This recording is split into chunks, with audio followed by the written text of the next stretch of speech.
No vídeo acima, sobre o segredo, né, nós vemos a história da Nara, que é uma criança, e na escola a professora começa a perceber algumas mudanças, né? Ela tá mais retraída, evita brincar com as outras crianças. A professora, quando vê que ela tá fazendo um desenho, né, ela se irrita com o desenho, amassa, joga no chão, rasga com raiva.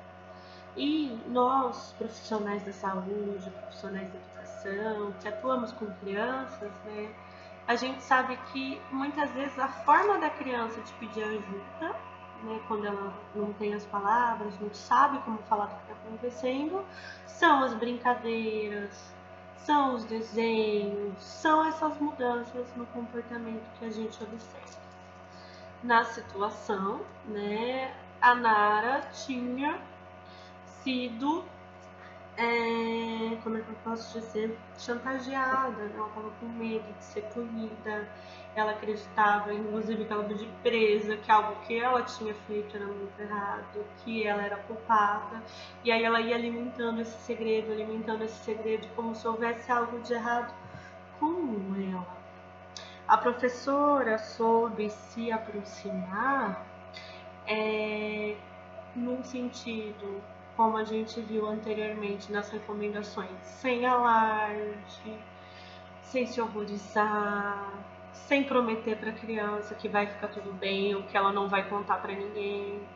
Não, ela se aproximou, começou a perguntar sobre o desenho, começou a perguntar sobre esse segredo que a garota do desenho estava guardando, que era um segredo terrível, era um segredo doloroso, né? E quando viu que a Nara conseguiu contar, segurando na mãozinha dela, que era ela, que era com ela que isso estava acontecendo, a professora abraçou, disse que muito dolorido que a Nara estava vivendo, mas que ela não tinha culpa de nada, que ela não fez nada de errado, que o importante agora era conversar com outras pessoas adultas para que a Nara pudesse ser protegida.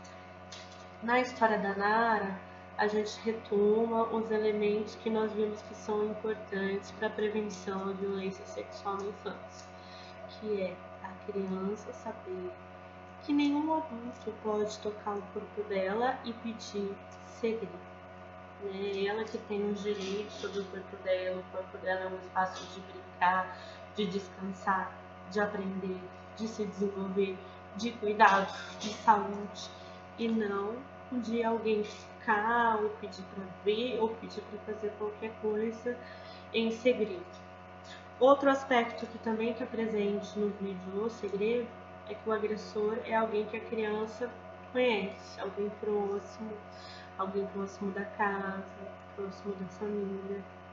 E como as relações de confiança em que a criança sente que pode falar são protetivas, né? Estabelecer essas relações, perceber o quanto a criança pode sentir culpa por não entender o que está acontecendo, ela acaba imaginando que ela está errada, que ela fez algo errado, e sentir essa culpa.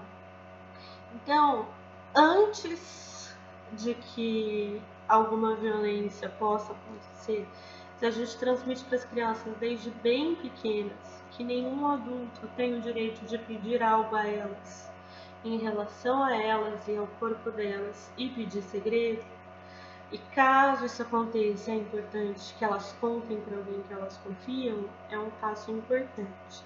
Caso, infelizmente, a violência tenha acontecido, a criança sentir que ela pode falar, que se ela contar o que aconteceu, as pessoas não vão punir, não vão desacreditar, não vão achar que tudo é uma monstruosidade horrível, ficar, né? A criança, ela vai sentir que ela vai poder falar e que ela vai poder ser protegida, ser cuidada, que a pessoa adulta que ela confia vai fazer o que está ao alcance nos cuidados necessários.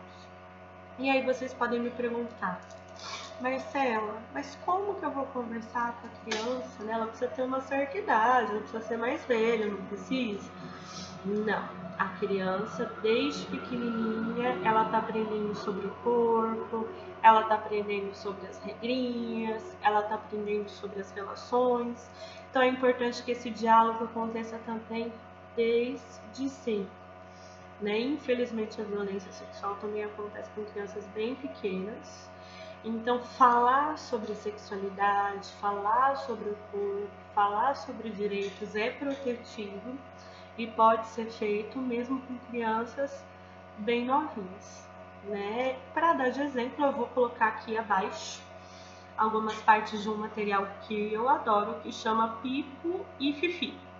O Pipo e a Fifi falam para as crianças que existe o toque do sim, que são toques de carinho, de cuidado, toques afetivos, toques de proteção, e o toque do não, que são toques que não podem acontecer.